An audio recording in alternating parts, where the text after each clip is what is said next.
윤 대통령 탄핵 심판이 선고를 앞둔 가운데 앞서 논란이 됐던 마은혁 후보자의 재판관 임명 여부가 탄핵 심판의 변수로 떠오르고 있습니다. 네, 재판부는 오늘도 증거 분석과 자료를 검토를 하면서 평일을 이어가고 있는데요. 현장에 나가 있는 취재기자 연결합니다. 차정윤 기자.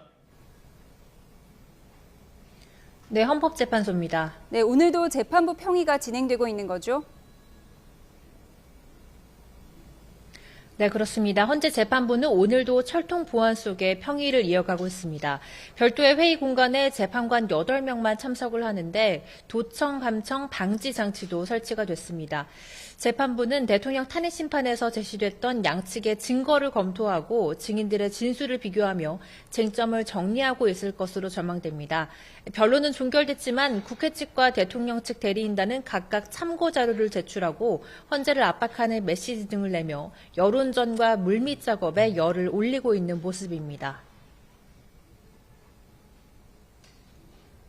네, 헌법재판소가 어제 마은혁 후보자에 대한 임명 보류는 위헌이라고 판단을 했는데요.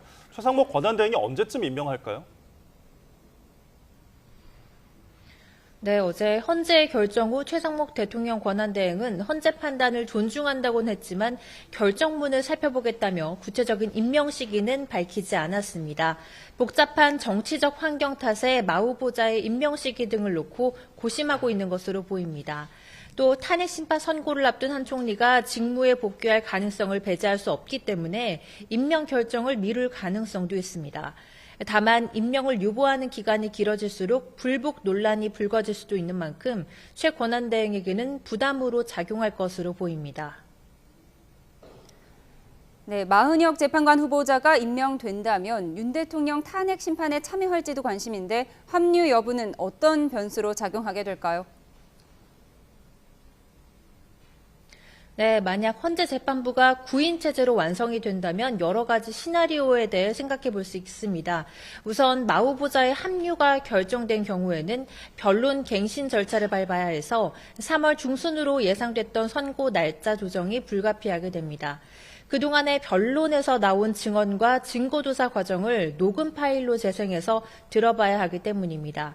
재판장이 핵심 내용을 설명하거나 열람하게 하는 간이갱신 방법도 있긴 하지만 대통령 측에서 동의하지 않을 가능성이 큽니다.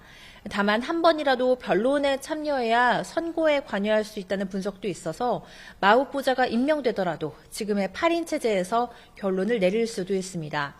헌재는 아직 언급할 단계가 아니라면서 모든 것은 재판부 결정에 달려있다는 원론적인 입장을 고수하고 있습니다. 지금까지 헌법재판소에서 YTN 차정은입니다.